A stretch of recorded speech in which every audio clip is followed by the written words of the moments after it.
Good day at day good mga kasakalam JT, good morning. At ito, back to basic tayo. Medyo tumaba tayo ng 2 kilo sa pagbabakasyon natin. Kaya ayan, balik to saddle tayo para pagpawisan at mag-diet mga kasakalam JT.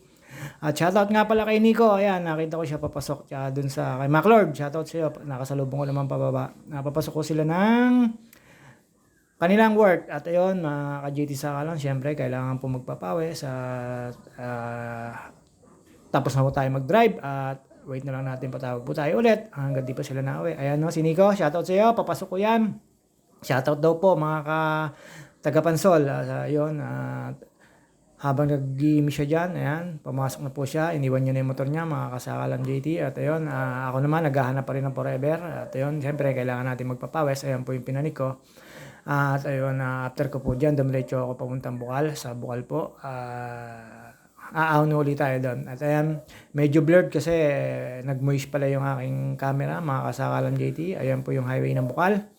At dyan, sana may madaanan ako ng mga magiging forever ko, mga ka-JT sa alam.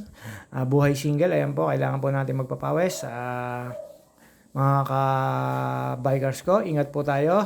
Lalo ngayon, medyo mainit pa po.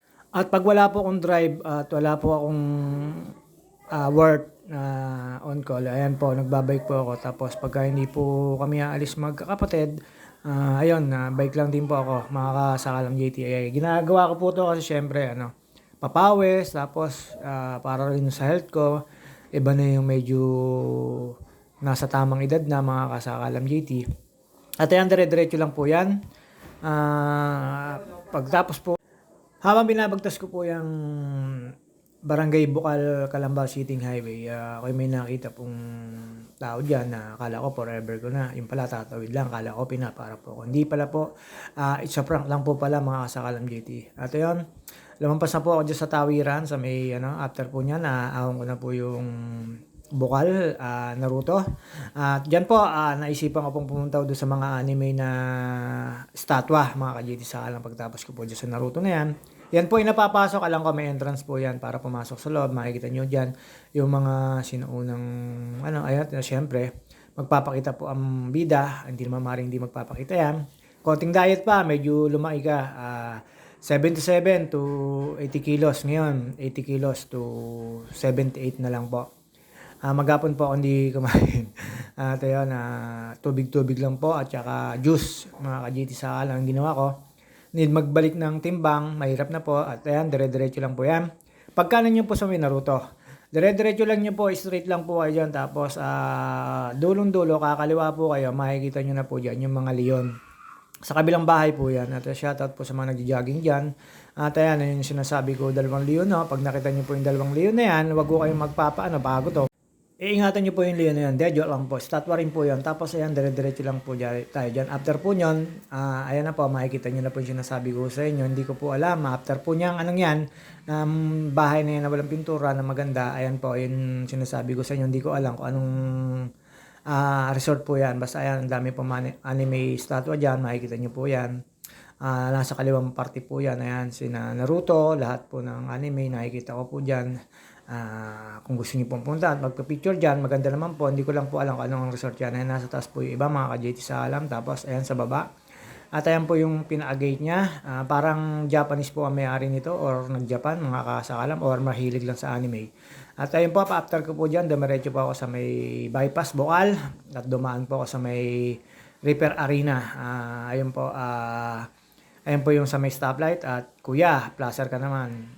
Wag biglang liko. Tingnan mo rin naman na mayroong bikers tapos may mga ibang sakyan. Pero okay lang, wala namang cause na aksidente. Unawaan na lang. Ingat-ingat sa susunod, sir. Ayun, diretso lang po tayo dyan, mga kasakalam JT. Yan po yung bypass na po yan. Papasok na po yan papuntang Ayala. At ayan po yung labas niya na may sa may turbina, mga kasakalam JT. At dire-diretso lang po dyan. Tapos may kanto po dyan na mapapasok po na letran. Yung mga naghahatid po ng estudyante dyan sa letran. Yan po yung kanto na sinasabi ko sa inyo. May lalabas pong kotse dyan dilaw. Doon po yung papasok sa letran school. At shoutout po kay kuya na nagjo-jogging. Medyo mainit po yan. Pero ang sarap naman po magpapawis. Dire-diretso lang po tayo dyan. Ang labas po niyan ay bypass hanggang sa may papuntang Ayala na private. Ayan po sinasabi kong coaching nilabasan ng Dilaw ay papasok po ng school yan. At ayun, bypass bukal po yan mga kasakalam JT. At after ko po dyan, siyempre dadaan po ako dyan kay Reaper Arena. Ayun po, pagdating niyo po sa mga ano ni Reaper, ayun dami po mga kainan at saka yung tambayan, gimikan. At ayun, inaahon ko po yung unang ahon dyan mga kasakalam JT. At ayun, medyo pagod na po tayo dyan kasi nakakarami na po tayo ng inaahon na lugar. Dito lang po sa may amin sa Calamba City. At ulitin ko po, pag wala po akong drive, ito po ang ginagawa ko. Magpapapawis po, lalo pag galing sa matagal na bakasyon kasi mananaba po tayo. Tapos ayan po yung sinasabi ko sa inyo na mga tambayan po at kainan, mga JT sa Kalam. Dito po yan sa bypass Bukal. At dumaan po ako dyan sa pinagpapraktisan namin ni Pinsan Soren. Yung court po ng dyan, napakaganda po. Plastic po yung ano niya, kahit ano pong sapatos, kakapit po yung ano nyo. Dahil napakaganda po nung pinaka ano niya, sahig. Hindi po siya tabla, hindi po siya semento.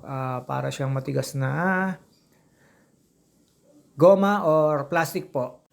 Umikot na po tayo dyan, tapos pumanik po ako sa may Ayala. Yan po sinasabi ko yung court. Inikot ko lang po yan para makita ko po. Tapos ayan, siyempre magpapakita ulit ng JT sa Kalam. Pero wala pong naglalaro. Pagkaikot ko po dyan, pumanik lang po ako ng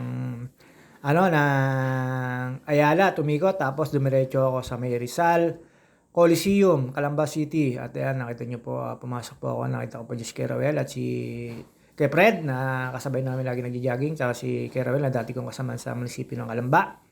At sa kasamaan palad, ako po ay tinanggal. Hindi po, joke lang po. Ewan ko, nakasama ko sa nagbakasyon mga JT sa Kalam. At ayan po yung Malsar Coliseum. Siyempre, nagpalit na po ng mayor. At ayan po yung Coliseum na sinasabi ko sa inyo. Napakalaki po niya. Bawal pong pumasok. Hindi po ako pinapasok. Inunan ko na lang po sa labas at tinikot ko po yan. Tapos makikita niyo po ako dyan. At ayan, video lang po tayo dyan mga kasakalam JT. Ayan na po yung sinasabi ko sa inyo. Bagong munisipyo at Coliseum. Ayan po yung Calamba City na bagong plaza.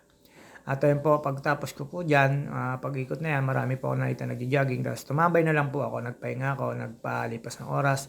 At dyan po ako sa may harapan ng Rebulto ni Rizal, mga kasakalam JT, medyo against the lights, kaya ganyan po ang pagkakakuha. Ayan, mekos-mekos na yan. Shoutout sa magiging forever ko. Sana nandiyan ka na, madaanan kita or makakasama kita sa isang pupuntahan ko. At mga ka-JT sa Kalam, ay tatapos ko po na muna po itong video na to.